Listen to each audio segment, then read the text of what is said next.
Dikasih rada. Karam pore दादा। तो इनका का विषय ये है, परिवार में माताओं की जिम्मेदारी। परिवार में माताओं की जिम्मेदारी इंद्रा इंद्रा के जिम्मेदारी पैरी चुना, चल किधर ना, चालिन इरना, कटुन उमना और मंडी खटना, आमकी मल्ला वाले पाँच के बना, babasin better anak. mal kita, aku lupa ada, asal kan luki ada, नहीं आपको lupa ada, asal kan luki ada। तो हम लोग का विषय है परिवार में माताओं की जिम्मेदारी। तो मैं सबसे पहले आप ही लोगों से सवाल करूंगा कि परिवार क्या है? परिवार क्या है? परिवार से आप क्या समझते हैं? परिवार किसे कहते हैं?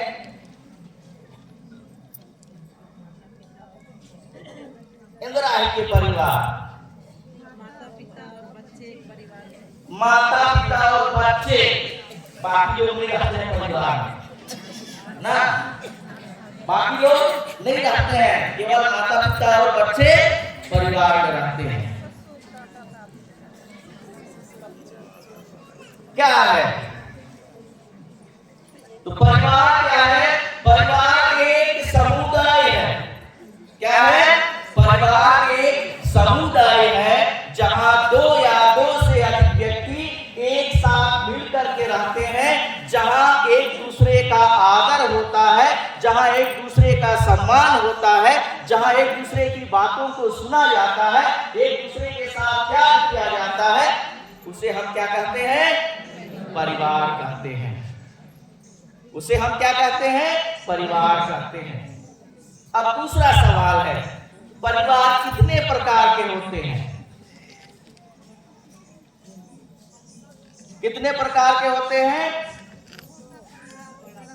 छोटा परिवार, बड़ा परिवार, एक की परिवार मल्ला, छोटा परिवार और बड़ा परिवार,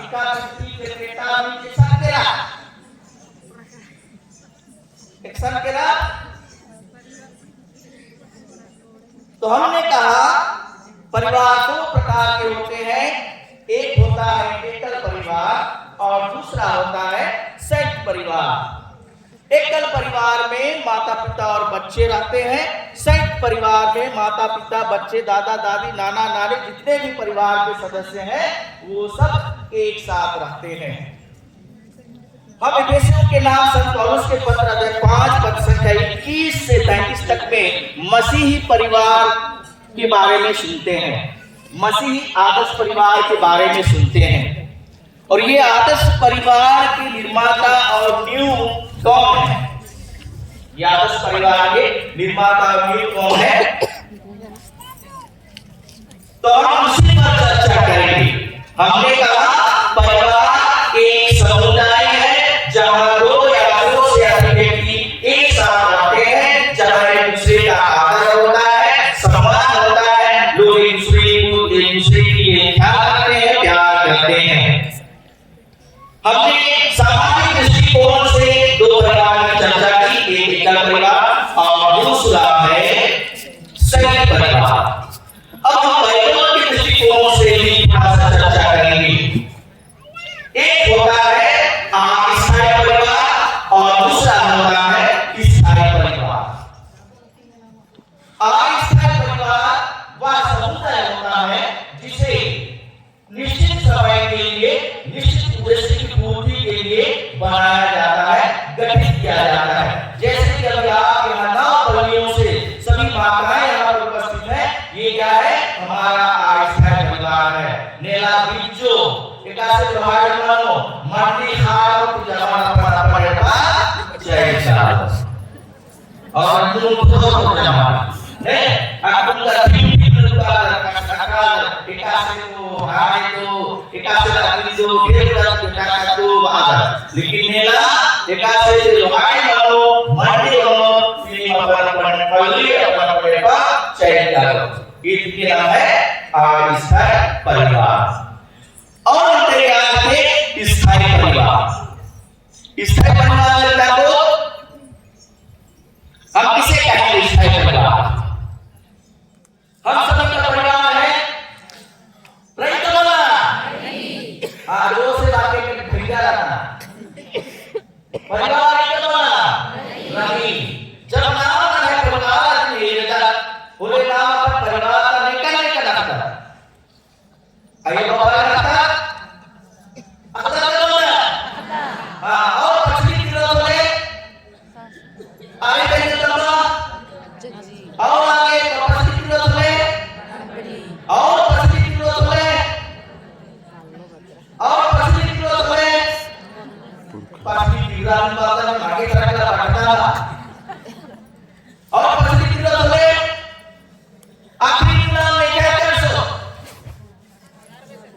नहीं क्या कर सो आदम और हेवा नहीं क्या कर सो आदम और हेवा के यार सुनना और कभी का त्यागी काल पूरे नहीं क्या कर सो धर्मेश सुनना हम अंत में किसके पास पहुंचेंगे ईश्वर के पास पहुंचेंगे और इसलिए जो परिवार ईश्वर के द्वारा निर्मित किया जाता है बनाया जाता है वो क्या है स्थायी परिवार है।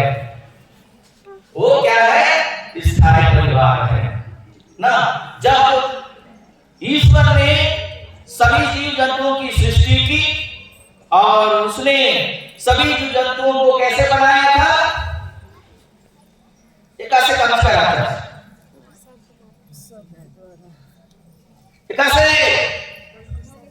कैसे बनाया था परमेश्वर ने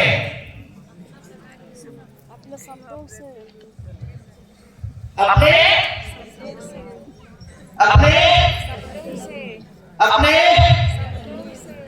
ये कैसे काम कर रहा था घर में जमाई जोड़ा जोड़ा काम कर रहा था हाँ अभी तू मेरा बेचारी के लिए बेटा जोड़ा था तेरा बेटा जोड़ा जाता है एक ऐसे काम कर रहा परमेश्वर ने बाकी सभी जंतुओं को जोड़ियों में बनाया था और जब वह अपने द्वारा बनाए गए सभी जंतुओं को अपने पास बुलाता है लेकर के आता है तो देखता है कि सबके लिए सबके सामने जोड़े जोड़े में है लेकिन बेचारा आदम औरते के ला कुतरा जैसे घुट घुट की चिकर आचस धर्मेश की आशी दुख नेरा साचस धर्मेश आशी दुख नेरा साचस आऊंगे या सुचस कि मैं इसके लिए एक उपयुक्त सहयोगी बनाऊंगा मैं इसके लिए एक उपयुक्त सहयोगी बनाऊंगा राजस और आस आदम सुन बैठा बेचस और आदि आदि पसरानी पर पंद्राही उनके आलिंग गच्छस और जब आदम के पास हेवा को ईश्वर लेके आता है तो आदम हेवा को देख कर क्या बोलता है देख के बोला होगा कितना हसीन चेहरा कितनी प्यारी आंखें रब ने बनाया होगा फुर्सत से तुझे मेरे यार ना ऐसा ही बोला होगा क्या बोला ये तो मेरे हड्डियों की हड्डी है मेरे मांस का मांस है ना ये तो मेरे हड्डियों की हड्डी है मेरे मांस का मांस है। अब इससे की परिवार सुमंजा कमला मंजा और ई परिवार लेखा संगे जुड़ की राजा धर्मेश संगे ना धर्मेश संगे जुड़ की राजा। अब ये जो स्थायी परिवार है इस परिवार को हम तीन भाग में बांटते हैं ना तीन भाग में बांटते हैं। पहला है ईश्वरीय परिवार। हमने परिवार को परिभाषित किया है कि परिवार एक समुदाय है जहां दो या दो से अधिक व्यक्ति एक साथ रहते हैं। तो ये ईश्वरीय परिवार में कौन कौन रहते हैं? ईश्वरीय परिवार में कौन कौन रहते हैं? नहीं निराला, नहीं निराला। ईश्वरीय परिवार के सदस्य कौन कौन हैं?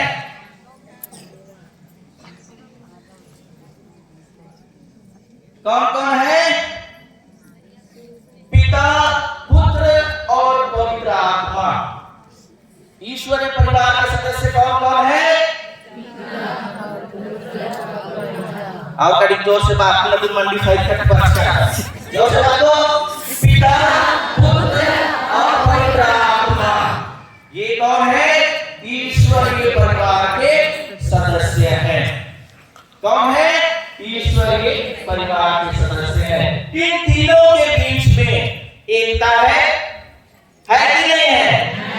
आदर सम्मान है कि नहीं है? प्यार है कि नहीं है? तीनों एक दूसरे की बातों को सुनते हैं कि नहीं सुनते हैं? सुनते हैं। और ये क्या है? ईश्वरीय परिवार है। दूसरा क्या होगा? दूसरा क्या है? दूसरा है ईश्वरीय मानवीय परिवार। क्या है? ईश्वरीय मानवीय परिवार। और इसमें कौन कौन आएंगे? कौन कौन है इनके सदस्य? कौन कौन है? कौन कौन है इनके सदस्य? कौन कौन है? कौन कौन है? योसेफ, मरियम और यीशु। ये क्या है? ईश्वरीय मानव परिवार है। इसके सदस्य कौन कौन है? योसेफ, मरियम और यीशु। ईश्वर ने संसार को इतना प्यार किया कि उसने अपने एकलौते पुत्र को मानव के रूप में मानव के बीच भेजा। और इसलिए योसेफ और मरियम साधारण मानव थे, लेकिन ईश्वर ने उनके बीच में अपने एकलौते पुत्र को, जो ईश्वर का पुत्र कहलाया, उसको उनके बीच में भेजा। इसलिए यह परिवार क्या कहलाया? ईश्वरीय मानव परिवार कहलाया। क्या कहलाया? ईश्वरीय मानव परिवार कहलाया। अब तीसरा है, तीसरा क्या होगा? जो है मानव परिवार है। क्या है? मानव परिवार है। इसमें कौन कौन होंगे? इसमें कौन कौन होंगे? इसमें माता पिता और बच्चे हैं। ये क्या है? मानव परिवार है। इसमें कौन कौन है? माता पिता और बच्चे हैं। ये मानव परिवार है। ये जो मानव परिवार का रिश्ता है वो किसके साथ जुड़ेगा? ईश्वरीय मानव परिवार के साथ अपना रिश्ता जोड़ेगा। और जो ईश्वरीय मानव परिवार है वो हमको किसके पास लेके जाएगा? ईश्वरीय परिवार के पास लेके जाएगा। और जब ये तीनों परिवार, मानव परिवार, ईश्वरीय मानव परिवार और ईश्वरीय परिवार, तीनों परिवार एक साथ मिलते हैं तो क्या होता है? क्या बनता है? क्या बनेगा? क्या बनेगा? एक ख्रिस्तीय परिवार का निर्माण होगा। क्या होगा? एक ख्रिस्तीय परिवार का निर्माण होगा। मेरे प्रिय माताओं, आज हम उसी ख्रिस्तीय परिवार के सदस्य हैं और एक ख्रिस्तीय होने के नाते हम माताओं की जो जिम्मेदारी है वो अन्य मजहब से अलग है। हमारा दायित्व है कि हम अपने परिवार को क्या बनाएंगे? क्या बनाएंगे?